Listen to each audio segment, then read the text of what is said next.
বিগত ফ্যাসিস্ট আমলে তারা বারবার সংখ্যালঘুদেরকে নিয়ে নাটক সাজিয়েছে।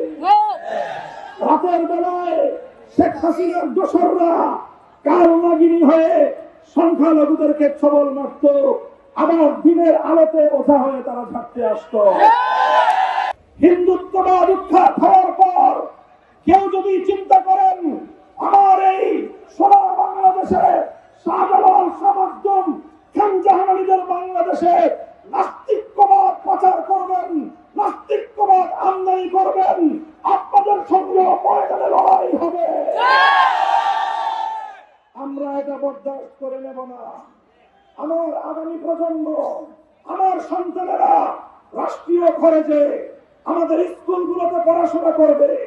তাদের পাঠ্যসূচি, তাদের পাঠ্যক্রম, শিক্ষা ব্যবস্থা তৈরি করার জন্য সেই সমকামিতার প্রমোটকারী কামরুল হাসান মামুন এবং সারিনা লুৎফা সহ এই পাশ্চাত্যের বেহায়া বেলারুলা এজেন্টদেরকে আমরা শিক্ষা কমিশনে দেখতে চাই না।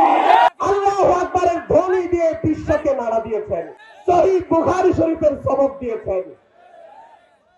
রূপসাহাতের পাতুরিয়া তিনি যে ঈমান থেকে আজকের এই জনসমুদ্রকে জিজ্ঞেস করতে চান।